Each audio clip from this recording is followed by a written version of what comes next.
The afternoon session here for Life Sciences. Dr. Ken Money is going to talk to us about some things for the future. And what I'll do is I'll do a biography here and let you know about Dr. Money and what he's been doing. Ken Money graduated from the National Defense College in 1972. He is the senior scientist at the Defense and Civil Institute of Environmental Medicine, or DCIM as it sometimes is known, in Toronto, and is an associate professor of physiology at the University of Toronto. He has invented an experimental surgical operation of semicircular canal plugging that is now being used in hospitals to cure certain kinds of dizzy spells. And a lot of what Dr. Money has been working on is in the vestibular system. Ken Money has served as a Canadian astronaut from 1984 to 1992 and was the Space Lab Payload Operations Controller and alternate astronaut for the Space Lab flight in 1992. He frequently works as a consultant to NASA in the areas of space motion sickness and orientation, and is a co-investigator in the experiments on 6 space shuttle missions. He now chairs the Human Factors Committee for the Mars mission and in the International Academy of Astronautics. He has published 90 scientific articles and is the World Book Encyclopedia author on 5 different topics. And after that, I think what we'll do is we'll just get turn things over to him.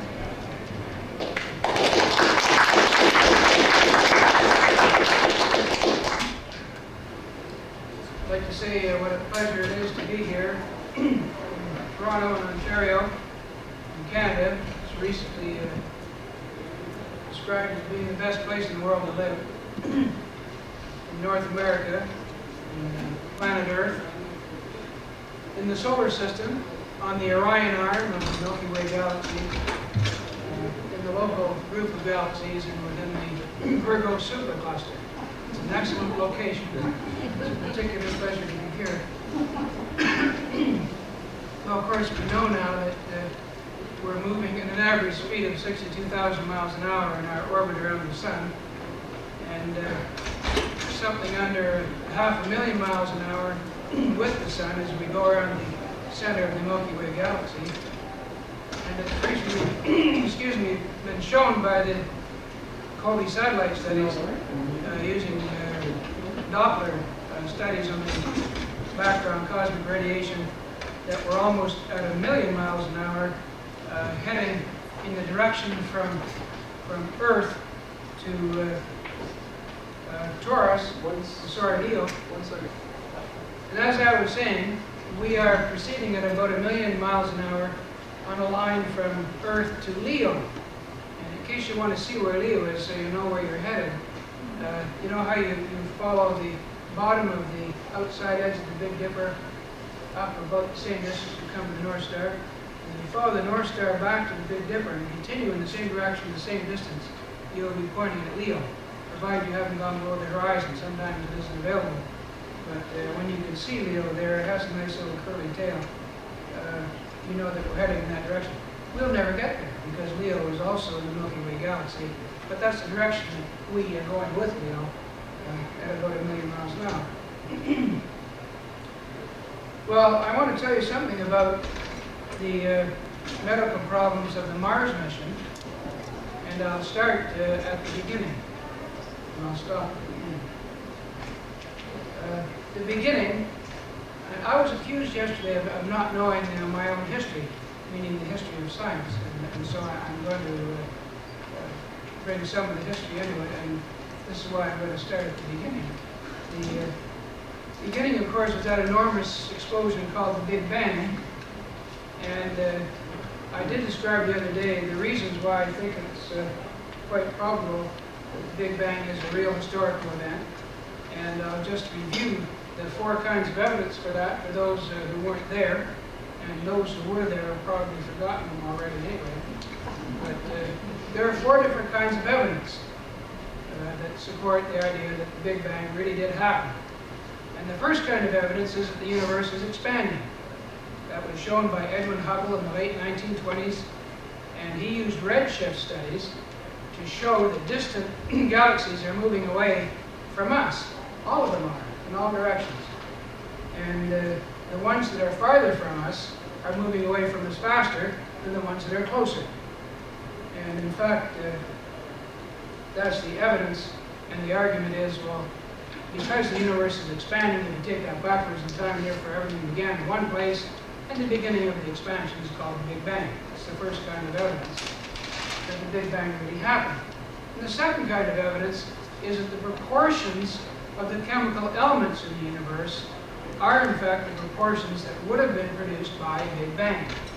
So originally, in the explosion, the only things that could have survived were hydrogen and helium, small amounts of lithium and deuterium, and perhaps also some boron and beryllium.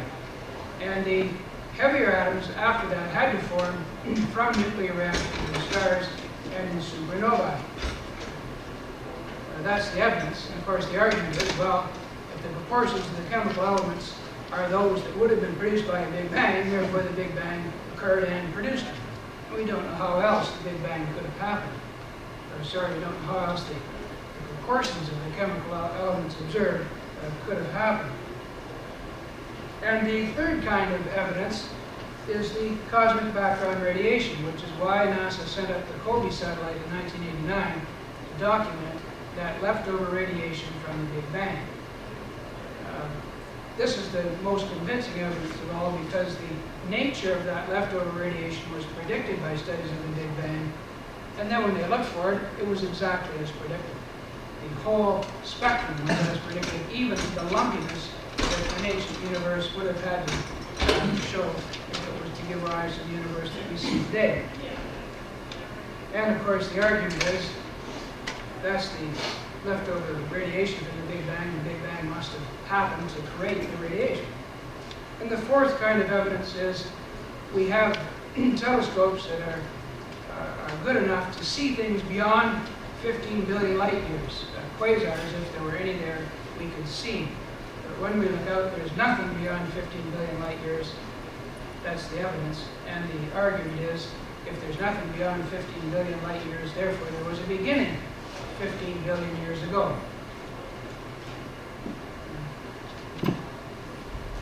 So much for the history. Shortly after the Big Bang, the only atoms in existence were hydrogen and helium.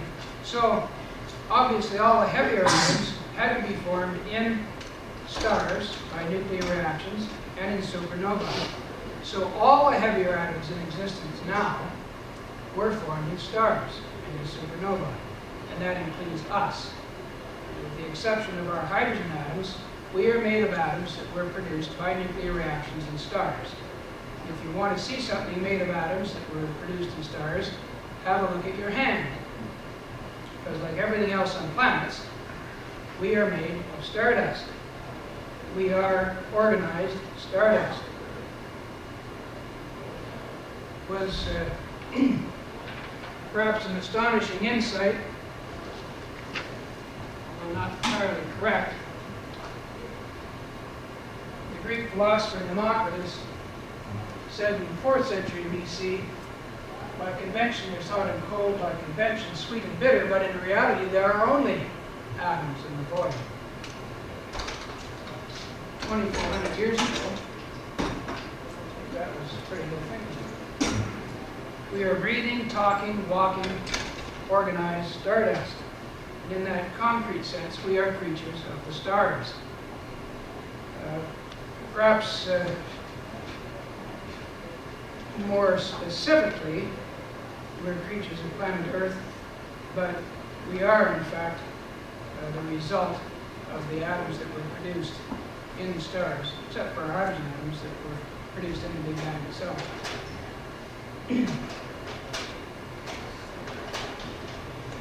If you see this spiral galaxy edge on, you can see the dust around the perimeter. There's a lot of it. That is the stuff that planet Earth is made of. That is the stuff that we are made of. This is another ordinary photograph of a spiral galaxy, and if you took the right direction and got far enough away from the Milky Way galaxy, it would look something like this, except that we wouldn't have this little subsidiary galaxy that's being eaten by the larger one. And this, I fooled you. You thought it was a galaxy. It's a tropical storm. And I showed you that for two reasons. One was that you keep your critical faculties alive, and also because it allows me to announce Money's theory of spiral galaxies, which is that they are spiral because large parts of the universe are rotating. So we leave that for now. This is not a photograph, it's a reconstruction of how our galaxy would look if viewed from the side and you are here. And this is the same reconstruction face on, and you are here on the Orion arm of the Milky Way galaxy. Of course, there were these supernovae, the explosions are required to release the heavy atoms, which later came to form planet Earth and our bodies. And it was fortunate for us that some of these explosions did occur, so the solar system could form. There was also such an explosion in the year 1054, and in the year 1054, for 23 days, this super bright star can be seen in broad daylight from planet Earth. For those 23 days, planet Earth had two suns, the usual larger one and the smaller one, which was a remarkable thing for that period of time. It was also visible with the naked eye at night for 2 years after that, and it's still visible with a good telescope. And there it is, the Crab Nebula. It's perhaps the most studied of the notable events. So we humans can now trace our ancestry back to other primates now extinct, to other mammals, to fishes, to unicellular creatures, to simple amino acids and sugars, to the primitive recently condensed Earth, to the cloud that condensed to form the sun and all its planets, and to the stars that preceded them, and eventually back, in fact, to the Big Bang itself. And we've undergone a subtle change in how we see ourselves, a recent change from the perspective of the Darwinian age. We are social animals, and from the perspective of the space age, we are social animals living on planet Earth. So perhaps a subtle and interesting difference. In the abstract, we're creatures of the Big Bang, and more specifically, creatures of the stars, and still more specifically, creatures of planet Earth. Because the form that our maiden stars' atoms have taken in our bodies, our anatomy, that form is the result of evolutionary adaptation to 3.8 billion years of changes on planet Earth. And everything was changing during that 3.8 billion years. The composition of the atmosphere, the temperature, the pressure, food supplies, water supplies, competition, everything was changing except one thing that remained reasonably constant, and that was Earth's gravity, that remained at about 1g for all that time. It's of course because of gravity that we have bones and joints and tendons and muscles all cleverly arranged to enable us to maintain our favorite postures and make our favorite motions in a 1g field. It's because of gravity that we have anti-gravity reflex to move many of the muscles in our legs and back. It's because of gravity that we have special reflexes to adjust our blood pressure according to the body's orientation to gravity. So when we stand up, not all our blood pools in our feet and legs. It's because we have gravity that we have special receptors for gravity in the inner ear, the otolith organs, that report to the brain the direction of gravity relative to the skull. And of course, the otoliths with extensive neural connections control many of the muscles for posture and locomotion. enabling us to get around much better in a 1G field. So when you think of the myriad mechanisms in the body that are the result of gravity and our adaptation to it, we're very much creatures of gravity, creatures of 1G. And it's a curious thing. Although we're creatures of gravity, usually we aren't conscious of gravity. We're like fish that don't see the water. It's with us, it's part of us. We're very much a matter of adapting to it, but we don't have consciousness of it usually. And of course, our bodies were formed in every detail by the past of planet Earth. Planet Earth had gravity, and we are creatures of gravity. Planet Earth rotates. We have circadian rhythms to adjust body chemistry and the brain for optimum functioning according to the time of day. And planet Earth has the sun nearby, and we have eyes that are sensitive to the particular wavelengths of radiation that the sun puts out the most. And planet Earth had an atmosphere, and we breathe. Of course, the past of planet Earth had our biological ancestors and our atoms and everything else that gave rise to us. It's only a truism to say that we were formed by the past of planet Earth. It says only that the past gives rise to the present.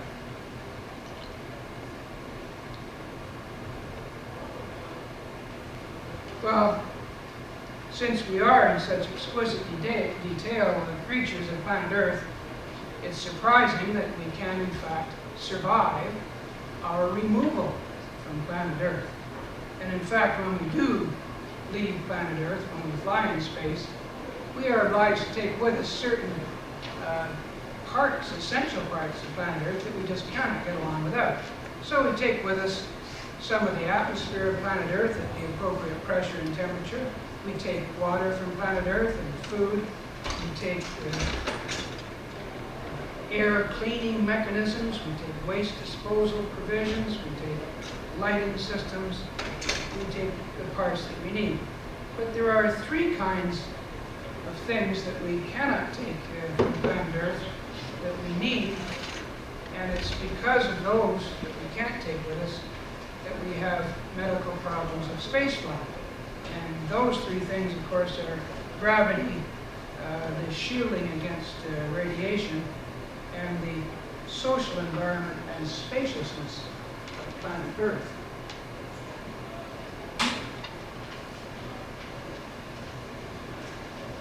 So these are the only three kinds of medical problems that I'm aware of. And these are, of course, very important for the Mars mission. The problem of weightlessness is because we don't have Earth's gravity. Radiation, well, we don't have atmospheric shielding underfoot. We don't have Earth's magnetic field. And isolation confinement is because we don't have Earth's social environment and the spaciousness of planet Earth.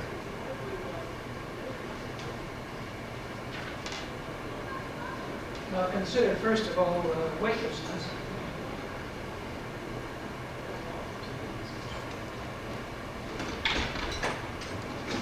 As a result of weightlessness, we have this delightfully named syndrome. It's actually named by the American astronauts, puffy faces and bird legs. And this happens because in weightlessness, you do perceive that you are upright and that your feet are down usually. Perhaps because of that perception or for whatever reason, the mechanisms that normally prevent, on Earth, prevent the pooling of blood in the feet and legs when you stand up, those mechanisms are triggered, but without gravity to fight, they cause a shift of blood and other bodily fluids up into the chest and face. The face gets quite round and puffy, and the legs get very skinny. There are sequelae to that. As a result of that fluid shift, the blood vessels in the great blood vessels in the chest get expanded.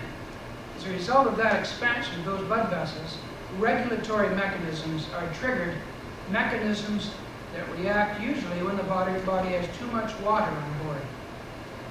So the body interprets the fluid shift as too much water, guys. As a result of that, you lose 2 liters of urine extra over the first day or 2 that you were in space.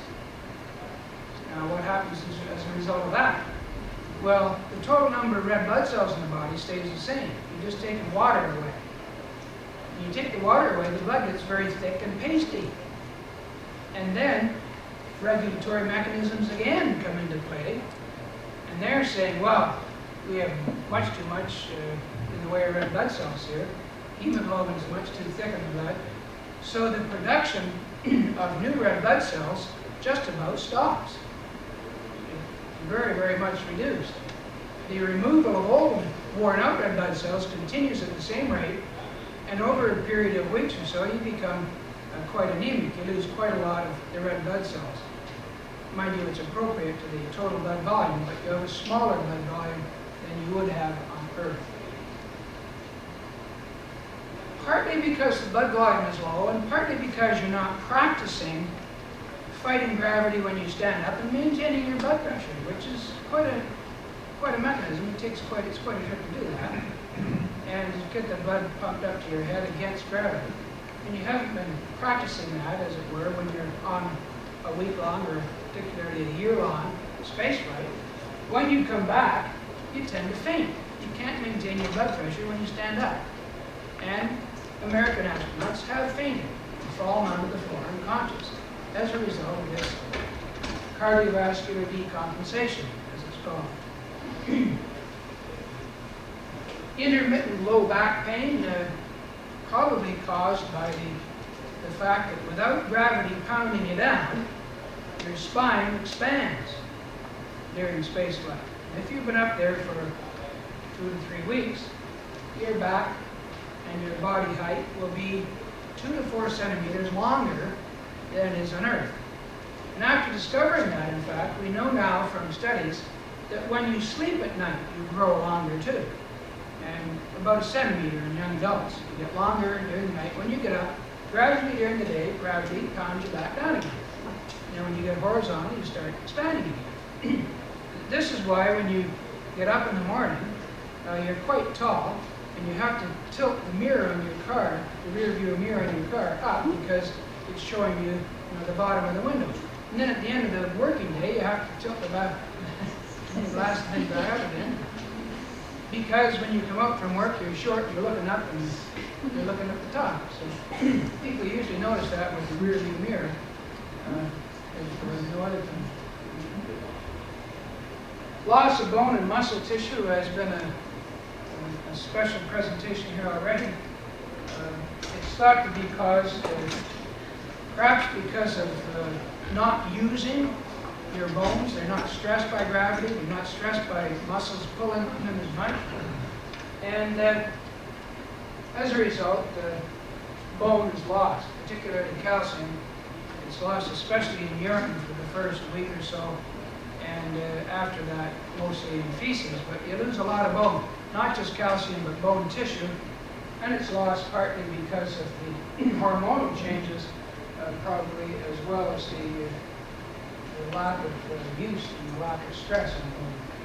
There are also important immunological changes, decreases in T lymphocyte function, and it's a worry that on a long trip, the immunological changes could allow horrendous infections that could really do people in.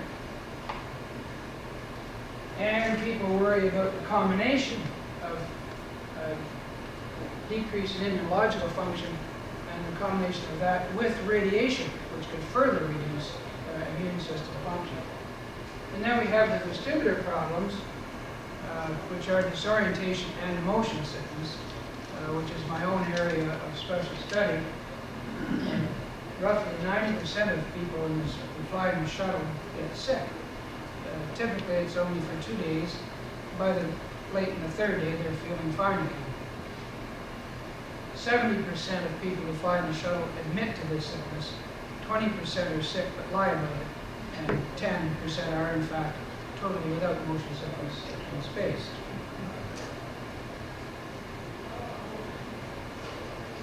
Now we'll consider briefly radiation.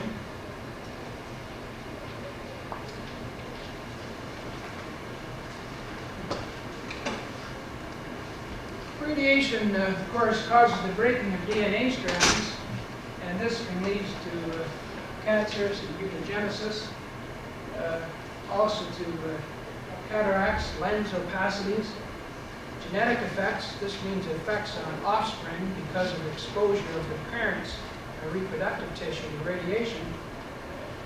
Degradation of brain function is perhaps worth a separate mention, because studies have been done in rats exposing them to the kind of radiation you would get on a Mars mission and trying to get the estimated dose that you would get on a Mars mission with something like the same rate of exposure. Well, you can't do that in rats. But one of the scientists working in this area on rats reports that, in fact, he would guess that brain function on a 3 years Mars mission would have, in fact, aged 10 years in the humans who are exposed to that kind of radiation.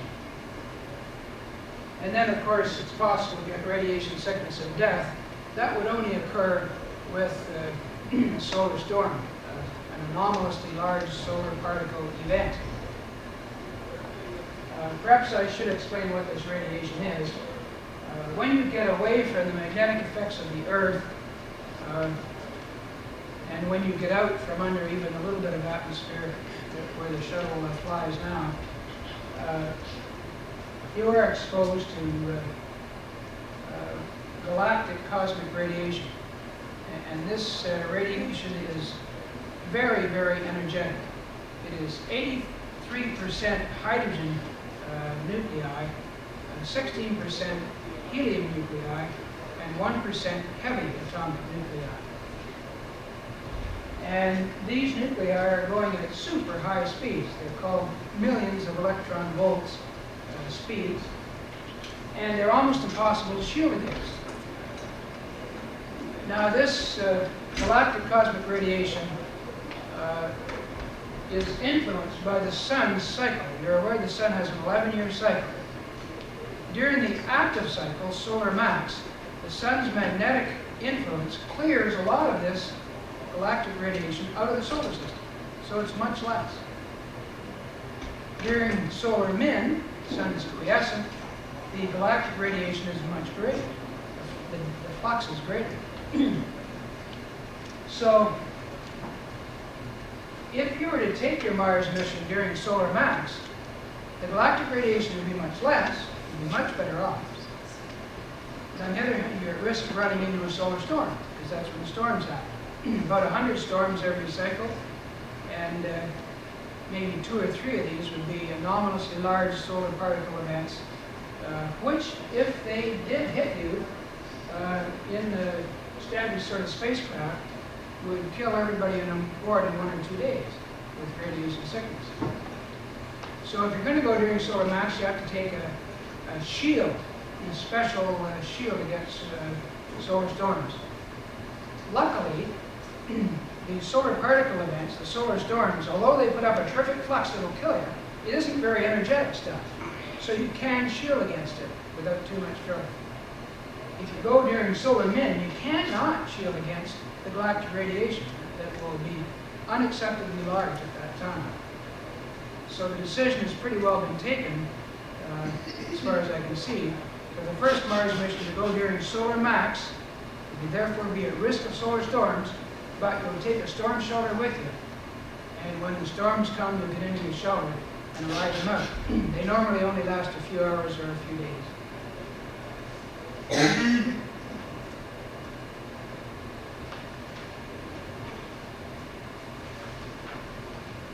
So we have weightlessness, radiation, and finally isolation and confinement. Now we're talking here about the Mars mission, and of course the Mars mission, given chemical rockets, if that's what we go with, will take almost 3 years. And the reason is you have to wait. Mars takes approximately 2 years to go around its orbit around the sun, while the Earth goes twice in 2 years. So you have to wait until it's a good time to go, otherwise you have a very long trip indeed. And if you take a reasonable sort of, the shortest time you can to get there, then having the ride is not a good time to come home. You have to wait a year on Mars to come home. basically people are thinking in terms of 1 year there, year away, a year to come home. Given nuclear thermal rockets, you wouldn't have to do that. You get there in perhaps 3 months, and wait a couple of months, and you come back in 3 months. It really wouldn't be that bad. But given conventional kind of technology that we have now, it'll take 3 years. And isolation confinement is not, as you might guess, a trivial matter. There have been cases where the reaction to isolation confinement has been mission threatening. During one of the Skylab missions, there was an occasion where I'm not starting at the beginning. Let me start at the beginning. When people leave on a space flight, they leave determined to be positive and supportive and successful. Nobody's going to snarl at anybody. Everybody's going to be positive and supportive. So everybody's a sort of a super pleasant version of themselves. And that lasts for 30 days. The Soviets have reported what they call a 30-day phenomenon. But at the end of 30 days, in spite of your best efforts, you revert to being your normal, snarly self. And as a matter of fact, you've got quite a lot to snarl about. You get quite put out that you're a prisoner in a very small can. Talking to Oleg Adkov, who was up for 267 days in the, presumably it was Mir 1, but it might have been the one before, I'm not sure. Anyway, he was up for 267 days, and he said that he really got to dislike the guy that he was with. And after 30 days, he noticed that this guy was putting his feet on him while he was trying to sleep. He was quite remarkably ugly. He always took the very nicest parts of the food every day. And he got so that he wouldn't play chess with him anymore. They both liked to play chess, but they played chess individually by radio with guys in the round because they didn't want to play with each other. So that you get to feeling so that you don't like the people you're with, and you particularly don't like the people on the ground either. Because they don't know anything, they demand of you things that are unreasonable, they won't let you come home, and you are longing for home and family and friends, and you don't want to be where you are. And the 30-day phenomenon has released the devil that's been in prison for that length of time.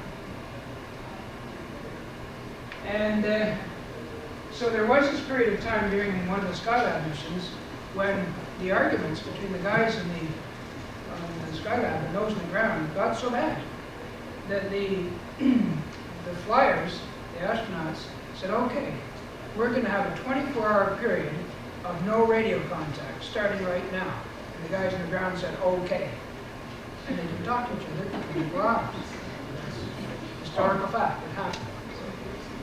Another thing that happened after several months of one of the longest Soviet flights, the Soviets, the cosmonauts, announced, we're coming back next orbit.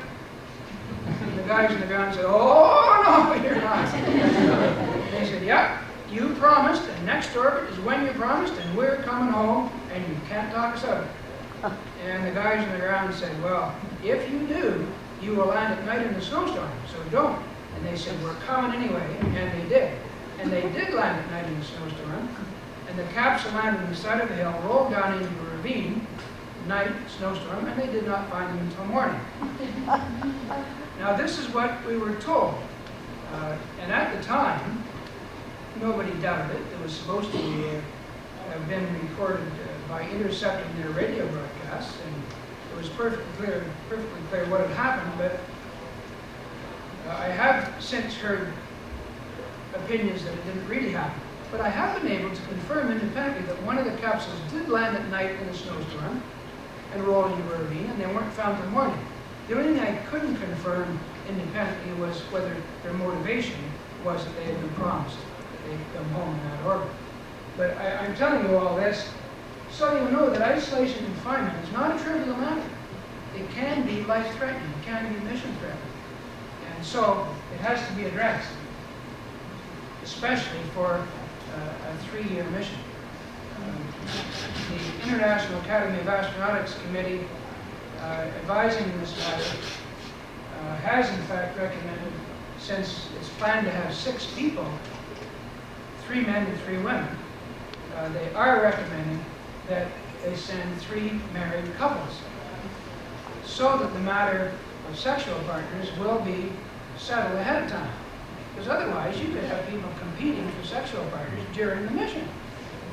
And so I'm strongly in favor of at least sending stable sexual partners, married or unmarried, who cares? But at least the matter should be settled before going. The key word here is stable. That's right. The matter should be settled before going. I'm determined. But on the other hand, you really have trouble getting enough people to talk about it, and I've raised the matter repeatedly at meetings, only to hit a stone wall. And in fact, I was told quite angrily once that you can't just decide to send married couples because it wouldn't be fair to people who choose not to marry. To which I replied, well, that's too bad to be unfair, but it would also be unfair to the people who go on the mission to send them without that matter being settled, especially if you're going to send younger people. They're going to be 3 years with nothing much to do. They're going to get around to that, sooner or later. And incidentally, another thing that the committee has recommended is that people, something of the order of 55 years old, be assigned to this mission, for the reason that they withstand radiation much better than younger people. And especially because if they're going to get a solid cancer from that exposure, it won't manifest itself for perhaps 20 years afterwards, and by then they'll have died of a heart attack anyway, so it won't matter. So it's thought to be unethical, in fact, to send younger people because the risk for them is so much greater. What about the issue of pregnancy then? Yeah, it's intended that nobody gets pregnant during the mission, and that the women who go are past childbearing age. What's the 6-month phenomenon? Oh, sorry, yeah. The 6-month phenomenon is that as people experience a very profound fatigue after 6 months. They really can't make themselves do their exercise anymore. They don't feel like working. They have to be prodded into it. People who are as keen as the devil when they start out just feel it's not worth doing. Why should I bother? And they experience a feeling of being tired all the time.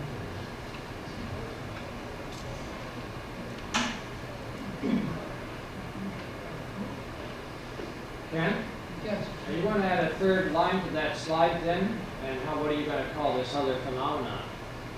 The sexual phenomenon.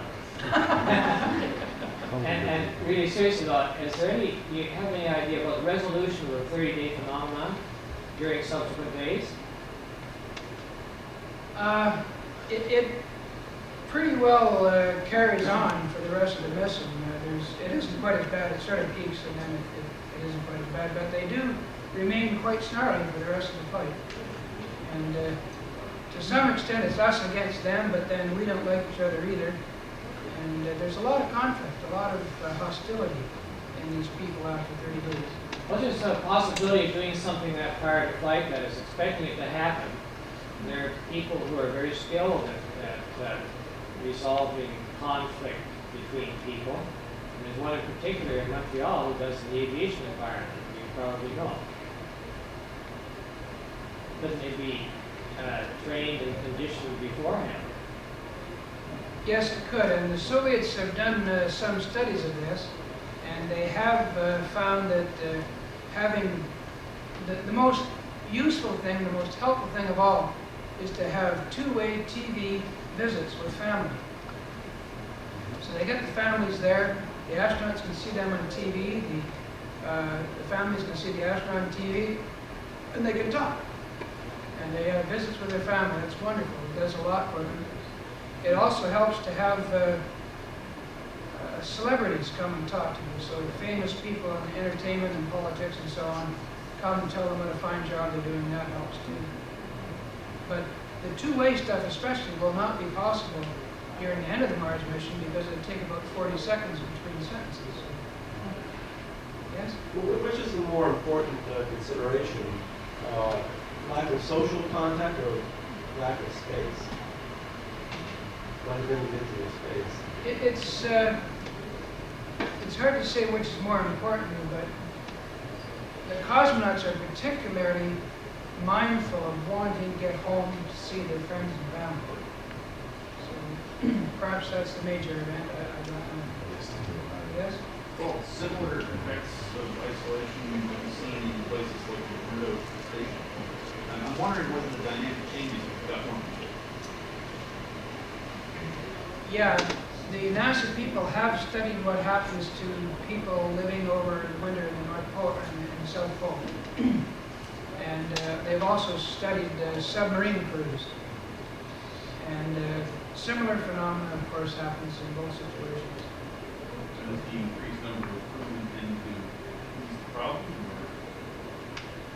I don't think that's known. I don't think they've had many more than 2 people up for long periods of time. Well, I was thinking of things, for example, like ballistic missile sub-cruises running 90 days or spending months at a time in places. Yeah, they have a hard time. Hostility breaks out all over.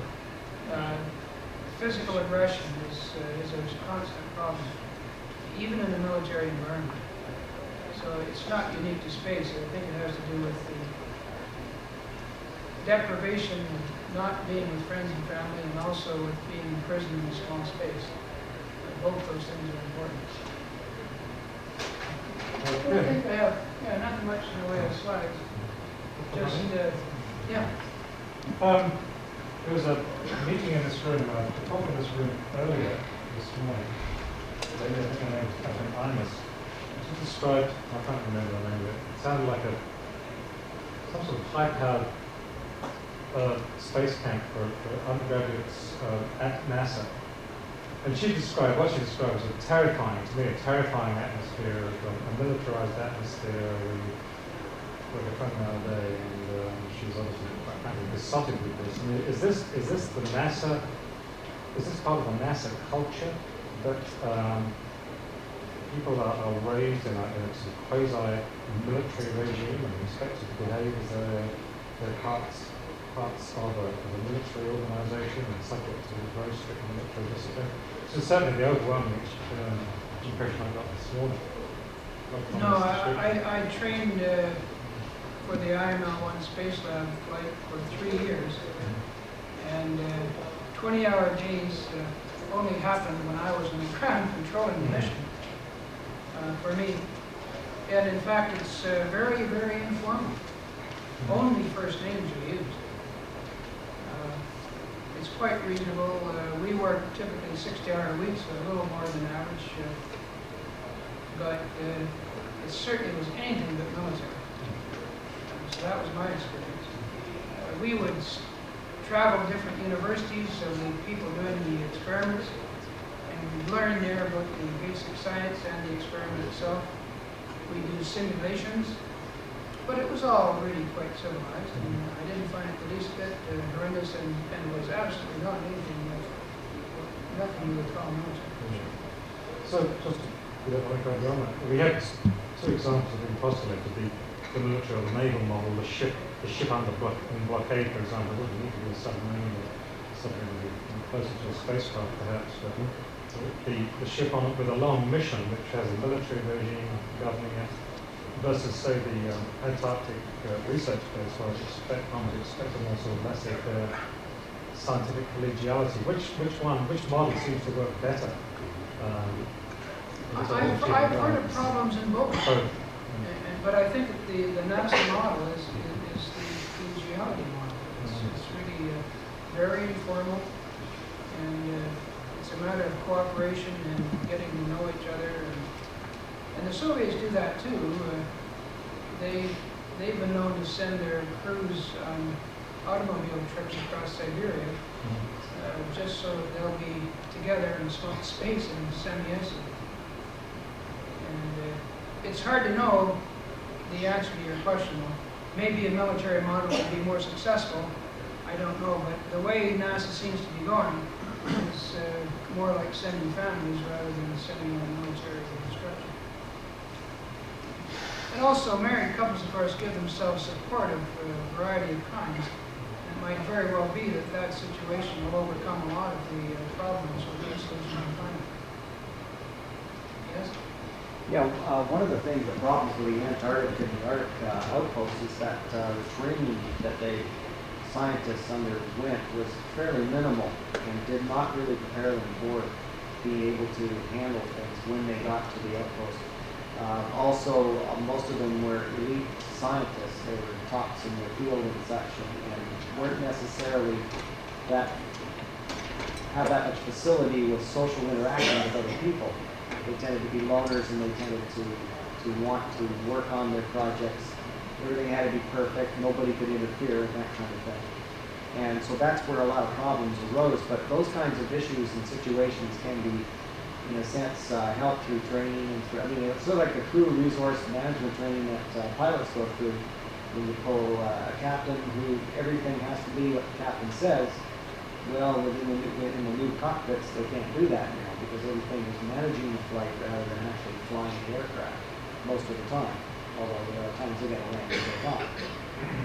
But either way, it's a whole different culture and a whole different way of doing things, and it has to be trained a lot. I mean, some people are amenable to it, and some people are born with it, so to speak, to do well. But the rest of us all pretty well have to learn how to do those kinds of things. I just wonder if you could comment on the kind of training that you might foresee that. Well, the training that we got was how to deal with emergencies, how to do the work, aspects of the other guy's jobs and understand what he's doing. But we didn't get any training on how to get along. Yeah, no team training. There was no formal training, but we were encouraged to get together a lot, so that it was sort of your social duty to go to dinner with the crew frequently. And we got to know everybody's family, we got to know everybody real well from going to their homes and from going to restaurants and from traveling with them. And there was no doubt about it, we all knew each other very well before that mission flew. No question. And also, almost all the American astronauts are former military pilots. I'd say 90% of them are former military pilots. So they understand command and control, even though it isn't mentioned. For those who aren't, there might be a little something missing, but I think everybody does know that if the commander says, listen up, this is what we're going to do, everyone will jump. Unless you've got something really important to point out before jumping. But it's, and that's vital too. You don't, just because the commander barks, you don't jump if you know darn well he's telling you to jump off a cliff. But, which has happened on airliners sometimes. Well, this is what they're trying to train. Yeah, I know. It's very important. So that they But can nevertheless, when it comes down to, whose guess are we going to go with, it will be the captain's. One useful source for all of this might be the accounts like the Gulag Archipelago of very extreme circumstances where you have some political imprisonment, people being confined together under very extreme circumstances for very long periods, and the way that people managed to stay sane through that. And there were things, I mean, people would give classes, they would give courses and things, they would arrange artistic, entertainments, and culture becomes very important in a situation like that. What they did was they created a little society, a little culture within the prison cell, and that's the kind of thing might be worth studying. I've heard that discussed too, and it's considered very important. What the astronauts do during the 3-year Mars mission, it will be enormously important in dealing with isolation and confinement. And things have been suggested they should do meaningful studies of astronomy. Perhaps they'll learn a second language on the way. Perhaps they'll take a university course by correspondence. Yes? I have a question about the electric mountains. Is there any sense on what will be the minimum life implement for the electric No, there isn't.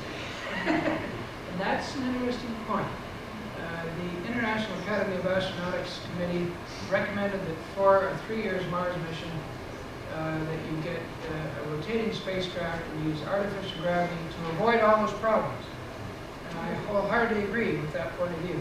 There's no sense taking the risk of a myriad of problems because of weightlessness when you can avoid them all with artificial gravity.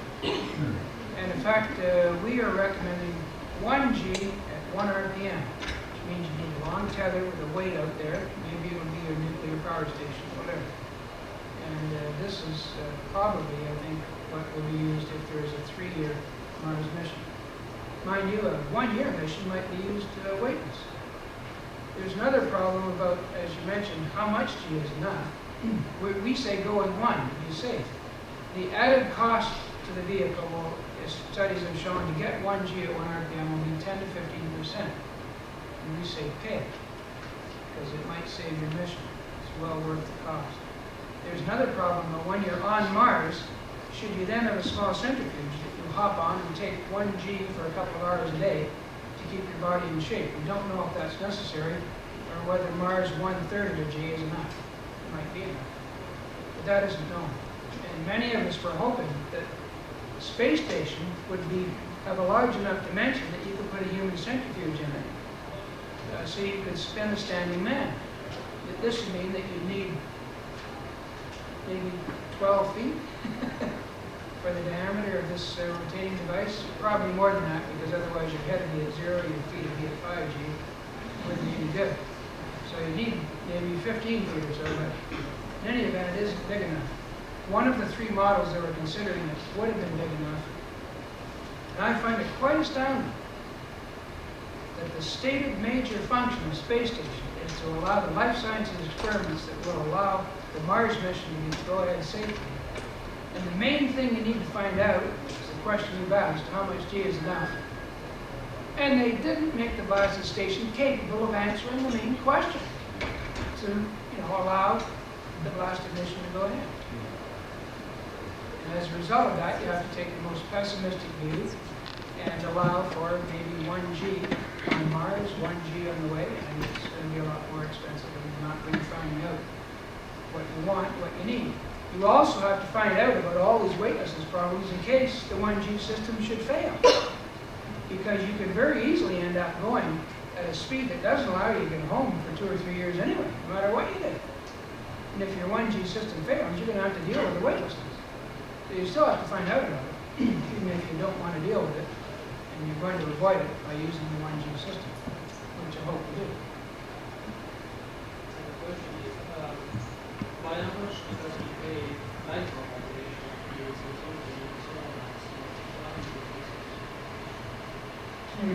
Repeat the question. Oh, sorry. By how much is the galactic cosmic radiation reduced by solar mass? By how much?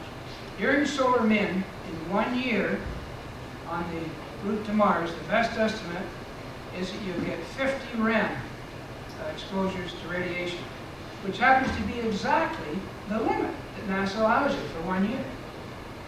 So really they're saying, well, although it's just on the limit, it's too close to the limit. If there was a little burble and you got over it, we'd be exceeding it. So really that's not acceptable. So then they say we're probably going to have to go during solar max. And it's now thought that the galactic cosmic radiation that you would get, oh sorry, this is with an ordinary shuttle type, 2 centimeters of aluminum equivalent, surely.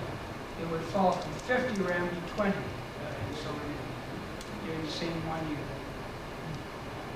And that 20 is acceptable. Solar min? So it falls during solar max. Yeah, during, if I said min, it's right. Yeah, in min it's greater, it's 50, and in solar max it falls to 20. Right. Would there be any possibility of generating an artificial electromagnetic field analogous to that of the Earth, on a very small scale, that would reflect the I like it, but I've never got any of the radiation experts to think it was possible. And I've said, why don't we have 6 satellites surrounding our satellite, all putting out a great big magnetic field using superconductors? It's nice and cold up there. And you could have a nice magnetic field surrounding, and it would protect you. And they said that the galactic cosmic radiation is so fast, you would have to have enormous generators, and they'd have to be far away from you, and they just didn't think it was a good idea. But I'm still not convinced. I think it might be the final answer. It might be, maybe not to Mars, but for beyond. If you want to go a long, long way, a long, long time, you don't want to soak up your whole life's allowable radiation in 5 or 10 years. It might be that you're going to have 6 satellites around you creating a magnetic field. What So you type- have to make the Earth's environment. What type of exercises are they doing now in space? What equipment are they using? There is a penguin suit that the Soviets used that's sort of a spring-like affair that they have on their shoulders, and it makes it very hard to move your muscles and move around. So that as you do your daily jobs, you're fighting this thing. That's one thing. The Americans use mostly a treadmill with a heavy belt and strong elastic cords pulling you down on the treadmill. They also use occasionally a bicycle, and they've got a rower they put in recently, and they like the rower. It's very popular with the astronauts, and quite likely to be used a lot. The rower looks like a good machine. It would seem to me that if you had enough spring resistance exercise, that this would counteract the lack of gravity. It would certainly stimulate the bone growth, so there wouldn't be decalcification and loss of bone if you did enough exercise against spring resistance, Yeah, and including all the muscles. yeah, and we were hoping that we'd get a centrifuge on space station to check out how much G for how long every day would prevent that. And one of the neater ideas I've heard is that an onboard centrifuge, instead of centrifuging the whole thing at higher cost, you could have an onboard centrifuge, and you could have 2 people on it at the same time riding bicycles in opposite directions, sort of thing. So you go around pulling your G and getting your exercise at the same time. And I think that's a neat idea. And the only thing is you have to try it out somewhere to make sure that that's all you need. And you can't try it out in the space station because you don't have the diameter to do it, which is a pity. If you had somebody running a bicycle around on the inside of the barrel, would it have to be a centrifuge? They would be, once they got started, would be supplying their own centrifugal force. Oh, yeah, exactly. That's what I meant. Oh, Except they'd have a device for 2 guys, one on each end, Uh-huh. and they'd be helping each other around the go. But it's not a proper centrifuge, it's sort of a cycle-powered centrifuge. You mentioned something about, you didn't use the term air sickness, but that's what it boils down to. And you said that some percentage of people become sick, some percentage of people become sick and lie about it, and others go to the virus. 70, 20, and 10. Why would 20% of astronauts lie about it? Because it's part of the culture, I think. Astronaut culture is we are capable, we can, we will succeed. We will And succeed. we shall succeed. And people who get airsick are people who flunked out of flying school 20 years ago, and it certainly is not me. I was never motion sick, and I never will be. And guys who flunk out of pilot school are motion sick. And I'm not. And so when they find they are, they're reluctant to admit it. That's my interpretation. But if you ask, if you get to know any astronauts closely enough, and you talk about it, they say, oh yeah, so-and-so was on this flight, and he came back, and he said flatly, out motion sickness 0. And I turned to him and said, were you on the same flight I was on? It's just amazing, apparently, the way they'll lie about that. It's too bad, but it's perhaps a cultural thing. I guess we got a little bit over, but that's okay.